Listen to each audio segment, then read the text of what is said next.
The Barefoot Investor by Scott Pape is a popular personal finance book here in Australia. It's a fantastic starting point for so many looking to get their finances back under control.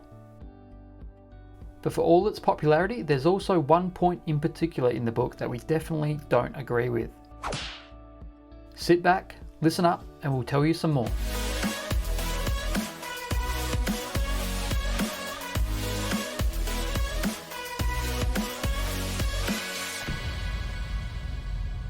Now, don't get us wrong, we think The Barefoot Investor is a great read for anyone to learn some of the basics of personal finance.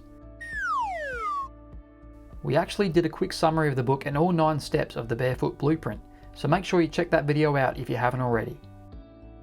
Personal finance is always personal, and the Barefoot Investor's advice will never apply to absolutely everyone and every individual situation. But there's definitely one piece of advice that made us think twice. It's about the strategy to domino your debts.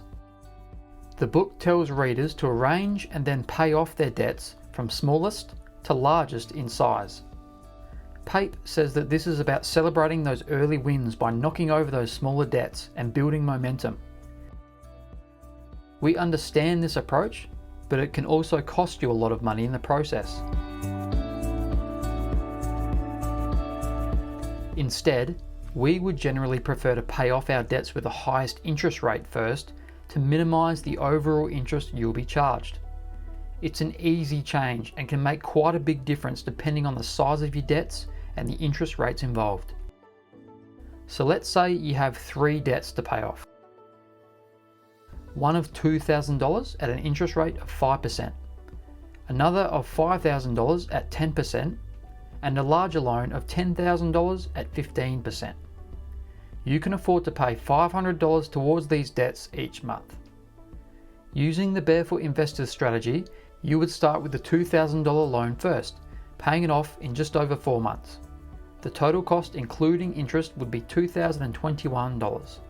But in that time alone, your $5,000 and $10,000 debts have ballooned out to $5,168 and $10,509.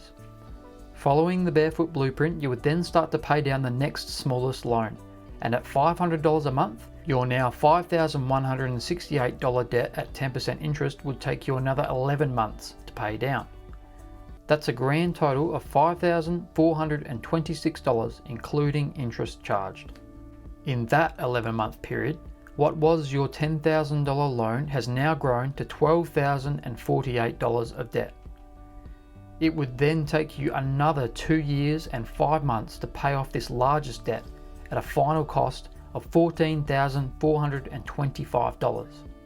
Overall, it has taken you 3 years and 9 months to clear all 3 loans. And in this time, you've paid $4,872 in interest. Before we look at our comparison, please throw us a like or subscribe to our channel if you haven't already. Dog will get a bonus treat for every like on this video, we promise. Moving on, let's see what happens when you go away from the Barefoot Blueprint to instead pay off the debt with the highest interest rate first. We'll still only be paying down $500 per month as per the previous example. So you'd start with a $10,000 loan first at that 15% interest rate, paying it off in 24 months for a total cost of $11,579.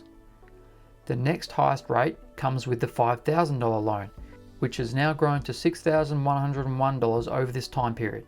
But not to worry, you'll have this paid off in another 13 months for a total cost of $6,460 when including interest charged. You're now left with just the smallest debt at the lowest interest rate, which after 3 years and 1 month is now worth $2,332 by the time you start paying it off. This takes just 5 months for a final cost of $2,360. The overall timeline on this second approach is 3 years and 6 months, and you've been charged a grand total of $3,399 of interest across all 3 loans. That's a full 3 months faster and almost $1.5 grand less in interest charged compared to the Barefoot Investor's recommended approach, all by simply changing the order of which you pay off your debts. Remember, there's been no increase to your repayments or any other changes between these two examples.